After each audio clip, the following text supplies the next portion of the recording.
Hello everyone, আসসালামু আলাইকুম। আমি জেরিন, ড্রিম অফ তাসনিম মম চ্যানেলে সবাইকে স্বাগত জানিয়ে নতুন দিনে নতুন একটি ব্লগ দেখার জন্য সবাইকে স্বাগত জানাচ্ছি।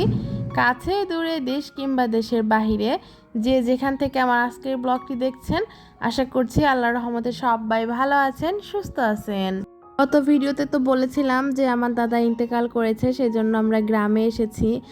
আর আমাদের গ্রামের একটা নিয়ম হচ্ছে, মানুষ মারা যাবার পরে 3 দিন কিংবা 7 দিন পরে বাড়িতে একটা মিলাদ অনুষ্ঠান করতে হয়।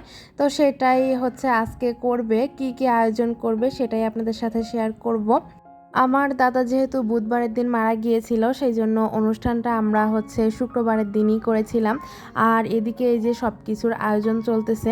সকালবেলার যে খিচুড়ি রান্না করবে সেটারই আয়োজন চলতেছে, আর দুপুরবেলাতে রান্না করবে হচ্ছে বিরিয়ানি, যেটা হচ্ছে মিলাদের জন্য।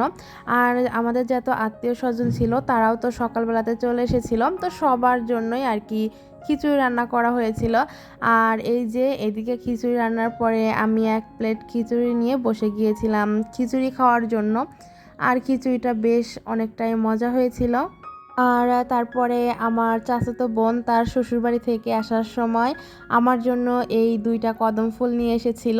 ও আমার ছোটোবেলার থেকেই অনেক অনেক ভালো একটা ফ্রেন্ড, বোন হলেও কিন্তু একদম আমরা বান্ধবীর মতো।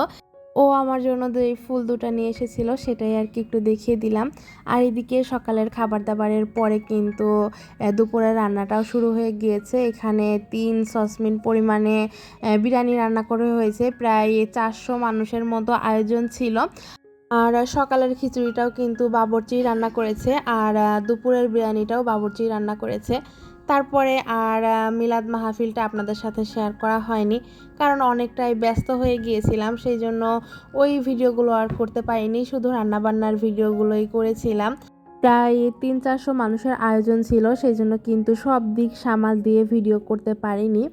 আর এটা হচ্ছে আজকেরই ভিডিও। শনিবারের সকালে আমরা ঢাকাতে চলে আসি ট্রেনে করে, আর বাসায় এসে তারপরে কিন্তু ভয়েস দিচ্ছি, আর আজকে ভিডিওটা আপলোড করব। গ্রামের আর কোনো ভিডিওই করা হয়নি, এরপর থেকে যেই ভিডিও আসবে সেটা বাসার ভিডিওই আসবে। আজকের মতো তাহলে এখানেই বিদায় নিয়ে নিচ্ছি। সেই পর্যন্ত সবাই ভালো থাকবেন, সুস্থ থাকবেন। আবারও দেখা হবে পরবর্তী ভিডিওতে। আল্লাহ হাফেজ, আসসালামু আলাইকুম।